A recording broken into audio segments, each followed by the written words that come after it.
Everybody. Today I am going to be going over using Outschool's logo in flyers or in advertisement or even in your class listing picture, which um, I probably wouldn't do that, but I guess we'll talk about that. So, um, anyways, so first off, if you didn't know, Outschool provides a logo that you can use and download. Now, if you want to get shirts, they have a store for that, and they really recommend doing that. Now, if you want to see all of the updates that Outschool has. They have a blog that does have a teacher side, and those are more like tips and things like that. But this is teach.outschool.com, and this is anytime that they have new things, new updates. Or new ideas to help you as a teacher. And so you can subscribe and it'll get sent right to your email, or you can just come and check out the website. This is also where they do the updated parent request lists. So if you've stopped getting the email of the parent request lists, this is where you go and you'll be able to find it. So I'm going to start screen sharing and show you what teach.outschool.com looks like. And we're going to go in depth about the logo. So here is, I'm already in the article, but if you look up here, we have Outschool, and if you click that, it takes you to teach.outschool.com. And you can see, you can go to home, there's the about, the topics. This one's really interesting. So you can see that they have about Outschool, getting started, online teaching, building your own online teaching business, product updates, and webinars. So there's so much here for teachers. So I definitely recommend coming and checking it out, and then also coming and seeing some updates and things like that. So, building your online business, this is where I found where it talked about your logo. And so you can see this is where it was talking about summer camps. This is where it talked about how scheduling for fall. This is where there's providing customer service for parents, Outschool's marketing and best practices for teachers. There's so much here that I recommend coming and seeing. But let's head over to here. So, Outschool's team, they have this link right here that will take you to, you can see it has all these different colors and different forms of logos. So white, blue, black, and then the Outschool where kids love learning.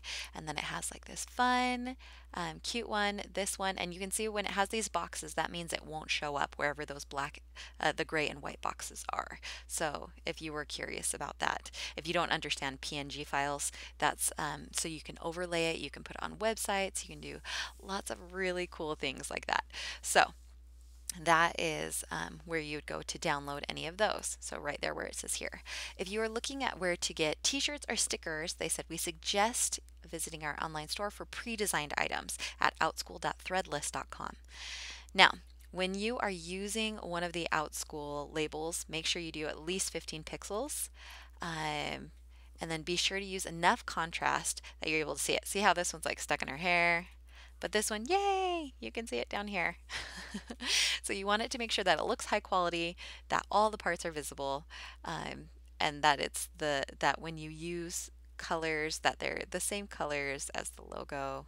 And so don't change the color of the logo. So make sure to use the Outschool blue, white. That's not too hard to mess up, and then black. So I mean, just make sure the blue, I guess, is the main concern. And then when you use the logo in another image, Canva.com is an awesome place. If you haven't used it, they have a free version. You can pay like the 12 whatever a month to get access to all their images. But you can see like here, you upload the image, you upload the Outschool image, and then you're able to drag it and drop it where you want. Make sure to leave enough space around the logo so that it is visible.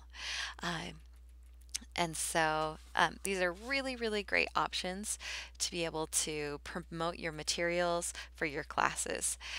And so, yeah, when you, here I'm going to go back. A few places where you could use this logo is on your Facebook pages, your blogs, your Instagram, anywhere that you really want to promote those classes. Now, I'm not sure if you can use them on pictures for your class or not, because they do say don't have any words because they can't advertise on Facebook. Now, I know that that is a I think it's a percentage because there are some people who say that they have used words and it still has shown up. Mine must have had too many numbers because there was one of my classes that didn't until I took away the numbers, and then I started seeing it show up in advertising and started getting more follows and likes and things like that. And so, but you might be able to, especially if it's just in the corner. So, this is just a really great way to make your listings look professional. And so, I hope that this helps you. I'll put all the links below for you. And if you have any ideas or any questions, of course, put it below. Happy teaching!